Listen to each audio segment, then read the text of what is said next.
আসসালামু আলাইকুম everyone, welcome back to my channel. দেশি ব্লগ চ্যানেলে সবাইকে স্বাগতম। আমি মাত্র ঘুম থেকে উঠলাম। তো আমি যেটা করি, ঘুম থেকে উঠে এখানে একটু বসে ঝিমোতে থাকি। তারপর যখন ঘুমটা ঠিকঠাকভাবে কাটে তখন উঠে ফ্রেশ হতে যাই।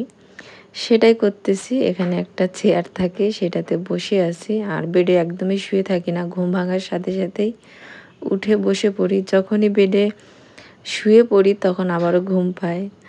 বেশিরভাগ সময় এমনই হয়। তো আমি ফ্রেশ হয়ে নিলাম। এখন একটু স্কিন কেয়ার করে তারপরে গিয়ে নাস্তা করব। তো সকালবেলার স্কিন কেয়ারটা একটু মানে বেশি টাইম লাগে। এই সিরাম লাগিয়ে মুখটা একটু শুকিয়ে নিতে হয়। এরপর আবার ময়েশ্চারাইজার লাগিয়ে তারপর আবার মুখটা শুকিয়ে নিতে হয়। এরপরে গিয়ে সানস্ক্রিন লাগাই। আর বেশি গরম লাগলে আবার তার উপরে একটু পাউডার লাগাই। তো এভাবেই আর কি প্রায় ১০ মিনিটের মতো লাগে। তারও বেশি অনেক সময় লাগে। তো এইজন্য সবসময় আমি সবার আগে ঘুম থেকে উঠে আগে নিজেকে সময় দেই। কমপক্ষে তো ২০ থেকে ২৫ মিনিট তো নিজের জন্য সময় লাগেই। আর ঘুম থেকে উঠে সঙ্গেই আমাকে দিয়ে কেউ কোনো কাজ করাতে পারে না। এটা আমার ছোটোবেলার অভ্যাস। তো যাই হোক, আমি এদিক থেকে এসে নাস্তা বানাতে নিলাম। তো দেখি যে কালকে রাত্রে অনেকগুলা জার ধুয়ে পানি ঝরাতে দিয়েছিলাম। যেমন গুঁড়া দুধের জার, তারপর চিনির জার, তারপরে রাত্রে পেটিস নিয়ে এসছে, সেগুলাও উঠানো হয় নাই সেগুলা। তো আমার বরকে নাস্তা দিলাম। নাস্তা দেওয়ার পরে এখন আমি আমার নাস্তাও বানাচ্ছি। সঙ্গে এই পাশ থেকে জারগুলা রিফিল করে নিচ্ছি। তো সকালবেলা আগে তো অনেকক্ষণ ঝিমিয়েছি। তারপরে বাসি পেটে ১ গ্লাস পানি খেয়ে নিয়ে এনার্জিটা বাড়িয়েছি। এরপরে কিসমিস আর খেজুর খেয়ে নিয়েছি। এখন এই যে এখন ধীরে সুস্থে নাস্তা রেডি করে নাস্তা করব। ওয়েদার মাশাআল্লাহ খুবই ভালো। গত কিছুদিন অনেক গরম গেছে। এখন একটু ঠান্ডা, ঠান্ডা ওয়েদার, যার কারণে স্বস্তি, একটু ভাল লাগতেছে। আর রাত্রিবেলা আমি সবসময় কাঁচের জার ধুয়ে রাখি, প্লাস রান্নাঘর ক্লিন করে রাখি, সেটা তো আপনারা জানেনই। তো সকালবেলা তাহলে আর অত বেশি তাড়াহুড়া লাগে না। নিজের মতো করে কাজগুলো করা যায়। আর কাজ করতে এসেও শান্তি লাগে, ভালো লাগে, কোনো বিরক্তি কাজ করে না।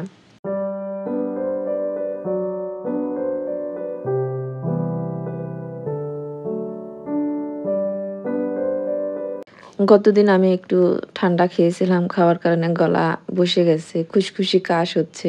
তো ভয়েস দেওয়া অনেক টাফ হয়ে যাচ্ছে। জানি না ভিডিওর ভয়েস কিভাবে শেষ করব। এদিক থেকে আমি চায়ের পানি ফুটে গেছে, তো চা পাতা দিয়ে দিচ্ছি।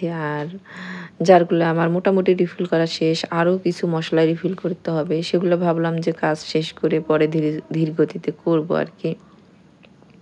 ওইজন্য বাকি জারগুলা ওইভাবেই রেখে দিলাম। কারণ এখন নাস্তা রেডি হয়ে গেছে, সেটা আগে খাওয়ার পালা। তো সকালবেলা চা না খাওয়া পর্যন্ত যত কিছুই খাই, মানে আমার ঘুমের ঘোর কাটে না আরকি। তো চা খাওয়ার পর তারপরে গিয়ে আরও কিছুক্ষণ আমি একটু আরকি রেস্ট নিই।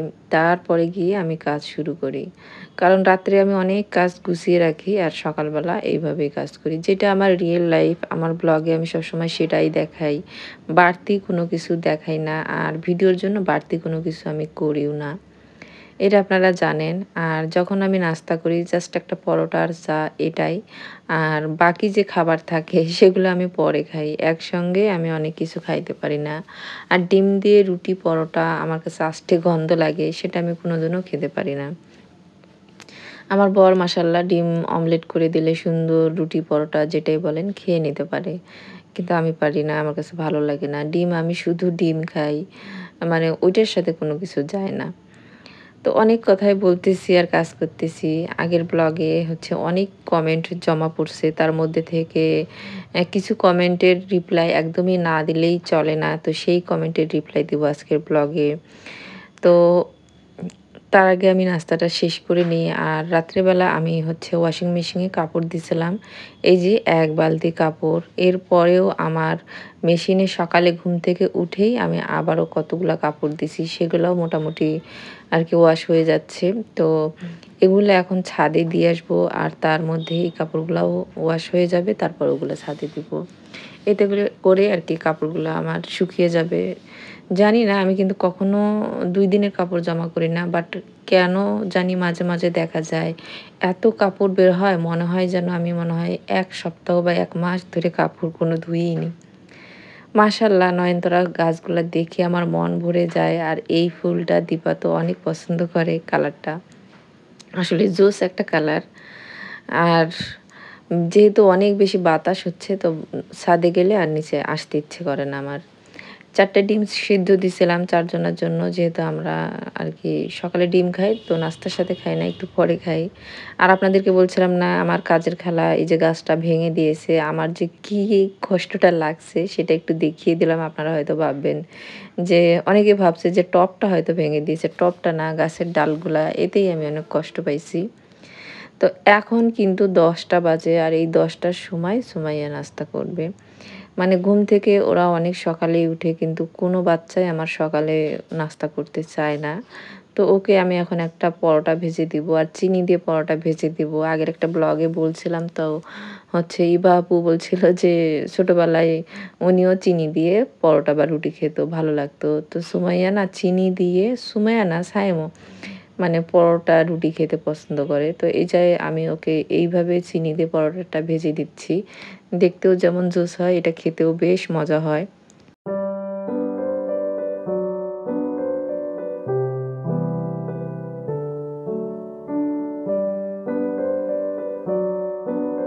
এই দিক থেকে সুমাইয়াকে আমি এই পরোটাটা ভেজে দেওয়ার পর সাইম বলতেছে, "মা ওটা দেখতে বেশ লোভনীয় হইছে। আমাকেও একটা করে দাও।" তো ওকেও একটা পরোটা করে দিছি আর ২ ভাই বোনে নাস্তা করে ফেলছে। এরপরে আমি বেডটা গুছিয়ে নিয়ে এখন ভাবলাম আজকে এই র্যাকটা একটু ক্লিন করি। অনেকদিন হলো, অনেকদিন মানে ১ সপ্তাহর মতো হলো এগুলো আমি নামাইনি। তো এগুলো নামিয়ে, নামিয়ে মাঝে, মাঝে পরিষ্কার করি। এমনিতে তো প্রতিদিন করি। তো সেটাই করতেছিলাম। আজকে সবকিছু নামিয়ে সুন্দর মতো মুছে নেব। তাহলে না এইভাবে করলে আর অনেক নোংরা হয় না। আর ডিপ ক্লিনের যে ব্যাপারটা সেটা থাকে না। আর রোজ আমি একটা সাইড পরিষ্কার করি যে একদিনে পুরো বাসা যে একবারে ঝেড়ে মুছে ধুয়ে ফেলবো এরকমটা আমার আর কি সময় হয় না। ওইজন্য একটা সাইড বা একটা জিনিস আমি প্রতিদিন ডিপ ক্লিন করি। সেটাই করতেছিলাম। এই যে ওভেন নিয়ে প্রশ্ন আসছে তো সেটার রিপ্লাইটা দিব। জাকিয়া রহমান আইডি থেকে আপু বলছে, আসসালামু আলাইকুম আপু, কেমন আছো আপু? আমি রিসেন্টলি ওভেন কিনেছি। তোমার ওভেনটা নিয়ে একটু ডিটেলসে বলিও তাহলে খুব উপকারে আসবে। আর ভালো থাকিও আপু। তো আপু এই যে ওভেন যে কিনেছো নিশ্চয়ই আমার ওভেন তোমার ওভেন সেম না। একেকজনের ওভেন একেক রকম আর সেখানে ফাংশনগুলাও একেক রকম। তো হচ্ছে প্রত্যেকটা ওভেনের সাথে একটা বই দেয়। সেই বইটা পড়লে তুমি বুঝতে পারবা কোন অপশনে গিয়ে তুমি কোন কাজটা করতে পারবা। যেমন এখনকার ওভেনে রান্না করার যায়, গরম করা যায়, তারপরে হচ্ছে কেক করা যায় মানে বেকিং যে গুলা আছে সেগুলাও করা যায়, গ্রিল করা যায়। তো আমারটা তো টাচ না, তবে এখনকার যে ওভেনগুলো এগুলো কিন্তু টাচ হয়। তো গ্রিল ফাংশন আছে, মাইক্রোওয়েভ ফাংশন আছে, তারপরে ডিফ্রোস্ট ফাংশন আছে। আরও এরকম অনেক আদার্স ফাংশন আছে সেগুলা কিন্তু মানে একেকটাতে একেক রকমভাবে লেখা আছে। কোনোটাতে মেনু আছে। তো সেইটা ওই বইগুলাতে সেম আর কি দেওয়া থাকে। তো তাহলে না ভালো হয়। এরপরেও আমি যখন যেটা রান্না করব বা কিছু করব আমি আমার ভিডিওর মাধ্যমে ধীরে, ধীরে শেয়ার করতে থাকবো। যারা তোমার মতো আর কি নতুন কিনেছে বা ব্যবহার করবে তাদের অনেক উপকারে আসবে। তো এই ভিডিওটা তো আমার আগের ছিল। তো আমি সেইজন্য আর কি ভালোমতো দেখাতে পারলাম না। তো ভাবলাম যেহেতু ওভেনের এই সাইডটা দেখাচ্ছি তো কমেন্টটা পড়ি আর বলি তোমাকে। আর তুমি এখন খাবার গরম করো, ওইটা তো দোকানে তুমি যে শোরুমে কিনছো তারা তো দেখিয়ে দিছে। আর ধীরে, ধীরে কিন্তু তুমিও শিখে যাবা। আর একটু সার্চ দিয়েও দেখতে পারো ইউটিউবে, তাহলে ভালো হবে। তো আমি এখানে রান্না করতে চলে আসছি। আর হচ্ছে আজকে রান্না করতেছি লাউ দিয়ে মুসুরের ডাল, গরুর মাংস আর ভাত। দুপুরের আর কি এগুলাই আজকের খাবার। তো ডিটেলসে কোনো রান্না শেয়ার করতেছি না আমি। এখানে জাস্ট আর কি আজকে দুপুরের কী খানা-দানা সেটাই দেখালাম। তো এখান থেকে আমি এই যে মসলার জারের যে ক্যাবিনেটটা আছে এইটার ২ টা তাক আজকে আমি একটু ভালোমতো পরিষ্কার করে নিচ্ছি। যেহেতু মসলাগুলা রিফিল করব ভাবলাম যে জায়গাটা ভালোমতো পরিষ্কার করে নিই। আর পরিষ্কারের কাজ করতে পারলে তো আমি সবসময়ই হ্যাপি। তো আজকের এই ব্লগটা আসলে 2 দিনের ছিল। তো রান্নাবান্নার ভিডিওটা আমার আগের ছিল, সেটা এই ভিডিওতে আমি অ্যাড করে দিছি। আর এইখানে হচ্ছে আমি যা যা করছি সেই সব নিয়ে আজকের ব্লগটা ছিল। তোমাদের যদি আজকের ভিডিওটা আমার ভালো লেগে থাকে অবশ্যই একটা লাইক দিয়ে দিবে। আর যদি ভিডিও বেশি ভালো লাগে তাহলে ভিডিও শেষ পর্যন্ত থেকে অবশ্যই ভিডিও রিলেটেড একটা হেলদি কমেন্ট করে দিবে। এতে করে আমার কাছে পরবর্তী ভিডিও বানার অনেক বেশি উৎসাহ আসে। যদিও আমি খুব পজিটিভ মাইন্ডের, মানে কোনো কিছু আমি সহজে হাল ছাড়ি না, শেষ পর্যন্ত দেখতেই পছন্দ করি। তো যাই হোক, এখানে আমি কিছু মশলা কিনে নিয়ে এসে কিছুদিন আগেই রাখছিলাম, সেগুলো আর তোলা হচ্ছিল না, ওগুলাই গুছিয়ে নিচ্ছি। তো এখানে গরম মশলাগুলো আমি হচ্ছে মিলিয়ে কিনছিলাম, সেগুলাই হচ্ছে জারে তুলে নিচ্ছি। আর হচ্ছে তিল আছে, তিসি আছে, তারপরে হচ্ছে কিছু প্যাকেট গুঁড়া মশলা আছে, আমি তো দেখালাম। সব কিছু তো আর ডিটেলসে বলতে পারতেছি না। তো এই সব আর কি গুছিয়ে নিচ্ছি।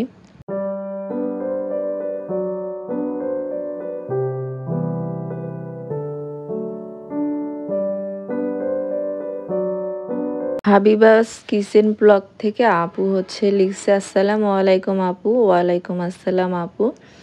আপু আমিও মাইগ্রেনের রুগী, কি দেখালে চা তো আমারও অনেক পছন্দ। মেবি আমি চা দেখিয়েছিলাম, সেটারই প্রশংসা করছে আপু, মাশাল্লাহ, আর অনেকগুলা ভালোবাসা দিছে।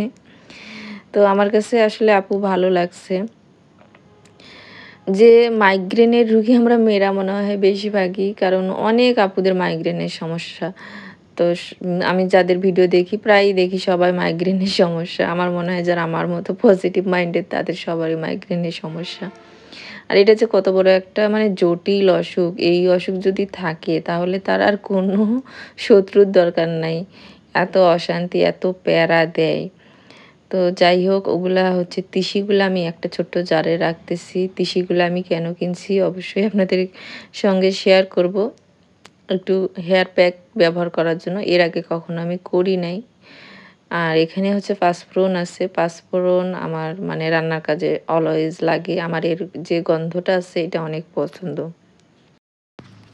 বাংলাদেশি ব্লগার লিপু আপুও বলছে যে আপু আজকে সকালেও আমি কিন্তু চা পরোটা খেয়েছি। আমি জানি আপু তোমারও চা পরোটা অনেক পছন্দ, তবে আমার মতো তুমি শুধু চা পরোটা খাও না, সেটা কিন্তু আমি দেখি তোমার ভিডিওতে। জাস্ট আমি চা পরোটা দিয়েই সকাল শুরু করি। ফাতিয়া ব্লগ থেকে ফাতিয়া আপু বলছে যে আপু একটা জিনিস খেয়াল করছো, তোমার ড্রেসের কালার আর ডাইনিং টেবিলের উপর যে ফ্লাওয়ার আছে তার কালার একদম এক, দারুণ লাগলো দুইটার কম্বিনেশন। হ্যাঁ আপু, আমি তো খেয়াল করিনি, তবে তোমার কথা শুনে আমার আর কি মনে পড়লো, ঠিকই বলেছো।